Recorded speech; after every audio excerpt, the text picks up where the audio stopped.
The dense jungles of Nagaland whispered with the murmurs of the wind, rustling through towering bamboo groves. Hidden within this expanse lived a young warrior named Quetzalcoatl.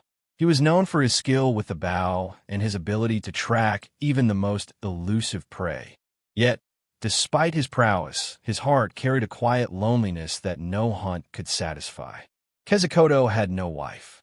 He had watched his peers marry, their homes filling with laughter and the scent of evening meals prepared by loving hands. But fate had left him without companionship. Some whispered that he had been cursed, while others believed he was too devoted to the wilderness to settle into village life. He had never paid heed to such talk. The jungle was his home, the stars his ceiling, the river his only confidant. One evening, as the sky deepened into the indigo of twilight, Quetzalcoatl sat by his fire, sharpening his blade. A sudden gust of wind carried the sound of laughter, soft, delicate, almost human. He turned swiftly, but there was no one. Only the bamboo stalks swayed in the moonlight, their golden-green bodies bending like dancers caught in a silent rhythm. He exhaled and shook his head. The jungle had its tricks, but he had lived among them long enough to recognize the tricks of the mind.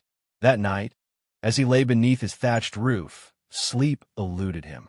His heart ached for something unnamed. He had seen love in the eyes of men returning home to their wives, felt the weight of absence in the empty corners of his hut. He sat up, staring at the bundle of bamboo he had collected earlier in the day. An idea took root. The following morning, Quetzalcoatl set to work. With his blade, he cut and carved, shaping the supple bamboo with a patience he did not know he possessed. He wove together thin strips, his fingers moving with a tenderness foreign even to himself.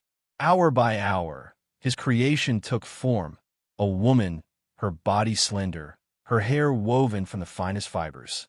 He shaped her face with careful strokes, carving gentle curves where lips would have been, smoothing out ridges where eyes should have rested. When he was done, he stepped back, breathless. The bamboo wife knelt before him, her posture poised yet submissive, as if waiting for a command. In the golden light of dawn, she looked almost real. Quetzalcoatl chuckled, the sound dry and unfamiliar to his own ears. "I have lost my mind," he muttered. And yet, when he sat beside her, he felt less alone. Days passed. He found himself speaking to her in the evenings, recounting his hunts, murmuring his thoughts into the space where ears should have been. He placed a shawl over her shoulders, pretending she needed warmth. He caught himself pausing before leaving his hut, as though expecting her farewell. He knew it was foolish, but loneliness made fools of even the strongest men. Then, the changes began. One morning, he returned from the river to find his fire rekindled, though he had left it cold. His spear, which had been leaning against the wall, was now on the ground, as if knocked over by an unseen hand. Food he had stored away was missing, though no track suggested a thief. The bamboo wife sat in her usual place, motionless, unchanged. Quetzalcoatl frowned, but dismissed it. A trick of exhaustion, perhaps. That night, he awoke to warmth beside him. He reached out instinctively, his fingers brushing against woven fibers. He gasped and sat up. The bamboo wife remained still. Yet, the space beside him still carried the ghost of warmth. The villagers noticed the change in him. He smiled more, spoke with a newfound lightness. The old men observed, whispering among themselves. One evening, an elder approached him as he sat outside, staring into the twilight. "You seem at peace," the old man said, his voice measured. Quetzalcoatl did not answer. The elder sighed. "Bamboo breathes, young hunter. It lives, and sometimes the spirits listen." Quetzalcoatl turned sharply, but the elder had already walked away, his silhouette swallowed by the night. Sleep was restless. The wind howled through the trees, and the jungle no longer felt like home. It felt like something was watching. As the moonlight spilled through the cracks in his roof, he turned to the bamboo wife. Her woven hair shimmered like silk. He whispered her name, though he had never given her one. And in the hush of the night, in the space between dreams and wakefulness, he thought he heard the sound of breathing. Quetzalcoatl awoke to the scent of wet earth and the soft hum of the forest stirring to life. He blinked, adjusting to the pale silver glow that filtered through the thatched roof. Something was different. The silence that usually pressed against his hut had lifted, replaced by the faint rustling of movement. He turned his head, and his breath caught in his throat. The bamboo wife was no longer as she had been. Where once there had been stiff, woven limbs, there was now soft, sun-kissed skin. Her hair, once coarse strands of dried fiber, cascaded in smooth, dark waves over her shoulders. The face he had carved with trembling hands now bore deep, soulful eyes, lips that parted in the smallest of smiles. She knelt beside him, her gaze full of something unspoken, something ancient. He scrambled back, his heart pounding. She did not move, only watched him with quiet patience, as though she had been waiting for this moment longer than he could comprehend. His mouth was dry when he finally spoke. "What are you?" Her lips curved just slightly. "You gave me a name, but never aloud," she murmured, her voice soft as the wind through the trees. "I have waited for you to call me." Quetzalcoatl did not know if he had dreamt her into existence or if some ancient force had woven life into the bamboo with his longing. But the fear that had gripped him slowly melted, replaced by awe. He reached out, hesitant, and when his fingers met the warmth of her skin, he shuddered. She was real. Days passed, but they felt like years, no lifetimes. She moved through his home with a grace that made it seem as though she had always been there. She knew the rhythms of his life without needing instruction, sensing when he needed silence, when he needed words. She never asked him for anything, never spoke of a past or a future. It was as though she existed only for the present, for him. Quetzalcoatl was no longer alone, but a strange, uneasy gnawed at the edges of his happiness. She never stepped beyond the boundary of his clearing, never walked into the village. She refused to leave the hut during the day, retreating into the shadows as though the sun itself might unravel her. And sometimes, at night, he would wake to find her standing at the edge of the clearing, staring into the dark as if listening to something he could not hear. One evening, as the fire crackled between them, he finally dared to ask, "Why do you never leave?" She looked at him, then truly looked at him, as though memorizing his face. "Because I do not belong here." His chest tightened. "Then where do you belong?" Her fingers curled in her lap. "Where I came from, I can never return. But I was not meant to stay." Something cold slid through him. He did not want to understand. He wanted to believe that she was his, that the life they had built within the walls of his hut could stretch into forever.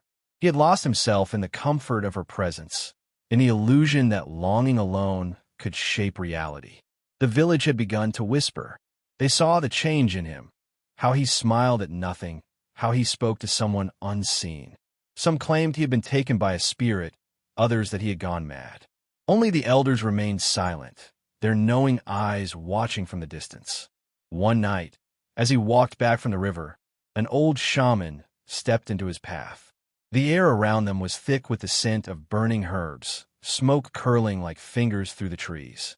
"You have taken what was never meant to be yours," the shaman said. Quetzalcoatl stiffened. "I have taken nothing." The old man's gaze was sharp, cutting through the lies Quetzalcoatl told himself. Bamboo breathes, hunter, and spirits listen. A chill crept up his spine. He thought of the warmth beside him at night, the way she never left the clearing, the way she stood in silence, staring into the trees as if something called her back. The shaman sighed. "When a moon is full, she will be claimed." Quetzalcoatl's breath hitched. Claimed by what? But the old man had already turned away, disappearing into the mist. That night, Quetzalcoatl held her closer than before. She did not resist, but her silence was heavier than words.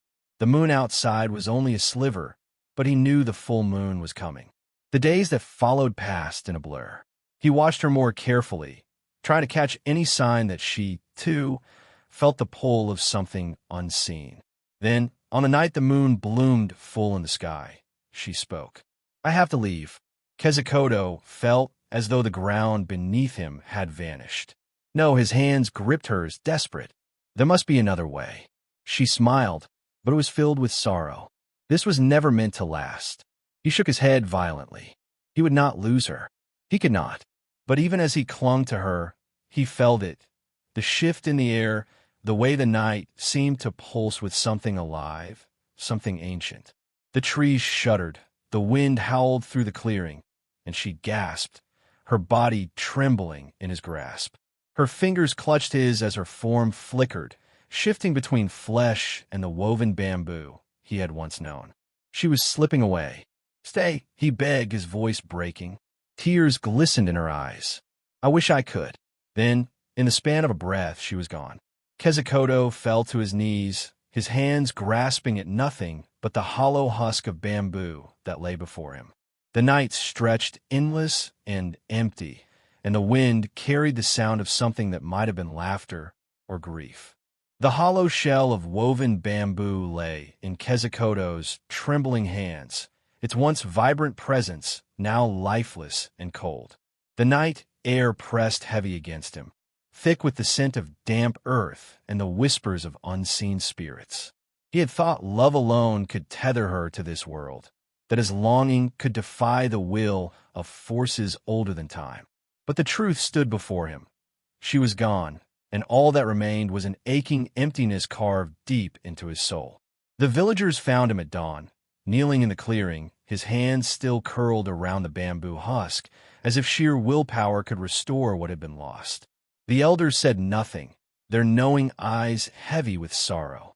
They had seen this before, love woven from longing, destined to unravel with the passing of the moon. Days turned into weeks, and Quetzalcoatl moved through them like a ghost of himself. He no longer laughed, no longer sought the hunt. His home, once warmed by her presence, now felt hollow, as if the walls had forgotten what it was to hold love within them. Every night, he sat by the fire, his fingers tracing the delicate strands of bamboo, whispering her name like a prayer to the wind. But the wind carried no answer. One evening, an elder approached, his weathered hands clasped behind his back. "The spirits have taken what was theirs," he said. Quetzalcoatl did not respond.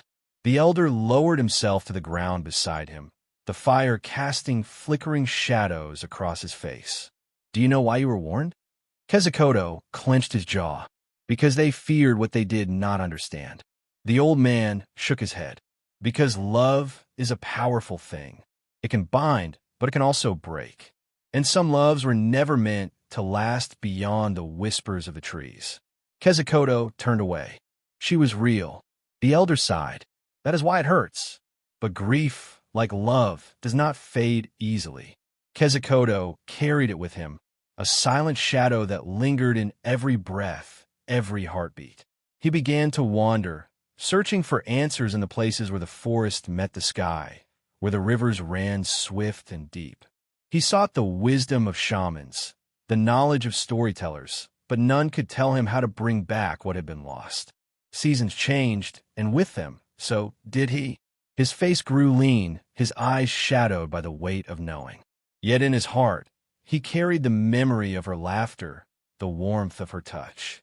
He no longer searched for a way to bring her back, but instead, he sought a way to honor what had been. One night, beneath a sky heavy with stars, he returned to the place where it all began. The clearing stood silent, untouched by time, yet different somehow, emptier. The wind stirred the trees, carrying with it the faintest whisper of a name he had not spoken in months. He closed his eyes, letting the sound of it settle in his bones. Then, with careful hands, he began to weave. He worked through the night, his fingers moving with a certainty he had not felt in a long time. The bamboo bent beneath his touch, taking shape as he whispered the words of an old prayer, one he did not remember learning, but had always known. And when the first light of dawn spilled over the horizon, she was there, not as she had been, not as flesh and bone, but as memory made form. He placed the woven figure at the heart of the clearing, a testament to love that had defied time, a legacy of something both fleeting and eternal. The villagers came to see, drawn by something they could not name. And soon, the story of the bamboo wife became more than just a whispered legend. It became a truth woven into the fabric of their people, passed down from one generation to the next. Quetzalcoatl never spoke of her again, but on nights when the moon hung full and heavy in the sky, he would sit by the fire, gaze into the darkness, and listen. And sometimes, just sometimes, the wind would whisper back,